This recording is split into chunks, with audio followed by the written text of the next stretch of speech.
ফুল বিক্রি করছেন? জি। কত করে একটা? একটা ফুল এখন বর্তমানে 30 টাকা। একটু ফুলের দাম বাড়তি তো ঈদের পরে, মানে ভালোভাবে বাগান থেকে এখনো চাষিরা ফুল পাঠাচ্ছে না, এই জন্য একটু ক্রাইসিস। আর ঈদের আগে আবার ঠিক গেছে, আবার মেবি 2-1 দিন পরে গাড়ি ঘোড়া খুললে আবার অনেকে অ্যাডভান্স ছুটি নিয়ে আছে, এই ছুটিগুলো কেটে গেলে না স্বাভাবিক হয়ে গেলে আবার দাম কমে যাবে।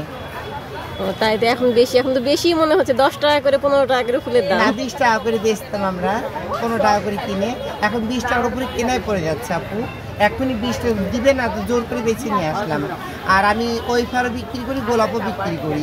যখন যেটা মানে পাবলিকের কাছে আমি দিতে, মানে পাবলিক যেটা মানে ডিমান্ড করে তখন সেটা বিক্রি করি।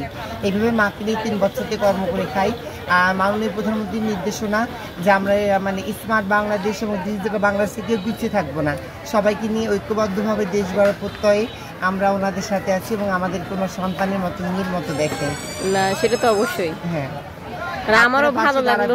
একটা প্রধানমন্ত্রী কারণ একাই কিন্তু ডেভেলপ করতে পারে না, তার পাশে কিন্তু আপনাদের মতো সুশীল ব্যক্তিরা কিন্তু এগিয়ে আসলে আমি মনে করি আমরা আরো বেটার হয়ে যাব। জি জি, সেটা তো অবশ্যই। আলহামদুলিল্লাহ। আর আমারও ভালো লাগছে যে আপনি ফুল বিক্রি করছেন। অন্য সময় তো দেখা যায় যে অনেকে এমনি এসে বলে যে আমাকে এটা দেন, ওটা দেন। হ্যাঁ, আসলে আমি ওই প্রথার মধ্যে ছিলাম, আমি মিথ্যা কথা বলবো না, আমি প্রথা থেকে 3 বছর হয়ে গেল। এটা 24 না 21 সাল, মানে করোনার পরপরই বেরিয়ে এসেছি। এসে আমি আগে বাচ্চা হলে টাকা নিতাম ট্রেনে, বাসে, আবার জোর জুলুম করে গার্ডেনে, এই প্রথা থেকে বেরিয়ে এসেছি। এসে আমি এখন মানে কর্ম করে খাই।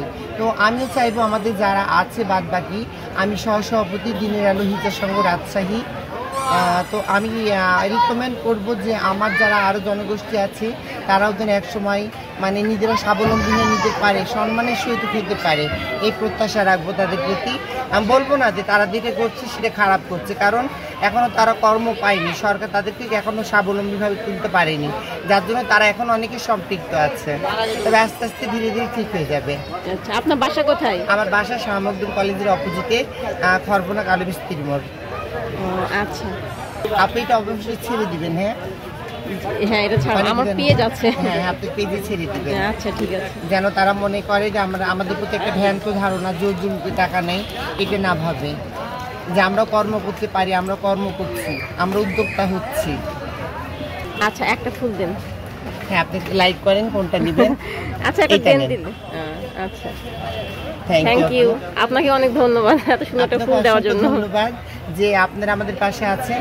আসলে মানুষ বলে আমাদের বাংলাদেশের মানুষের দৃষ্টিভঙ্গি চেঞ্জ করতে হবে, তা আমি মনে করি আমার স্থান থেকে যে আসলে যারা আছে বর্তমানে স্টুডেন্ট, তারাও কিন্তু আমাদের সাপোর্ট দেয়। অন্য ডিস্ট্রিক্টের কথা বলতে পারবো না, একজন রাজশাহীতে একটা স্টুডেন্ট আমাকে বলে যে আপু আমি স্টুডেন্ট, আমি বলি ঠিক আছে। পরে ওই আপু ভাইয়া বলে যে আমি আরেকদিন নিই। আমি বললাম আপনি তো বললেন স্টুডেন্ট, বলছে হ্যাঁ তো কি হয়েছে, একটা 20 টাকা দিয়ে নিতে পারি না, 20 টাকা কি আহামরি? আমার খুবই ভালো লাগে, আমার গুড অ্যাচিভমেন্ট একটা স্টুডেন্ট আমার কাছ থেকে একটা চকলেট বা একটা গোলাপ নেয়, আমার খুব ভালো লাগে। যে স্টুডেন্ট সে কিন্তু না বলতে পারতো, যেমন ইন্ডিয়াতে স্টুডেন্টের জন্য অনেক কিছু ছাড় আছে।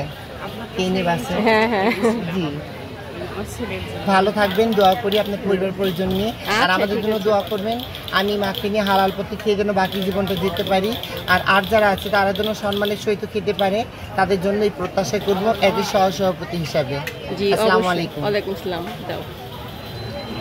Thank you. আসসালামু আলাইকুম। ওয়ালাইকুম আসসালাম।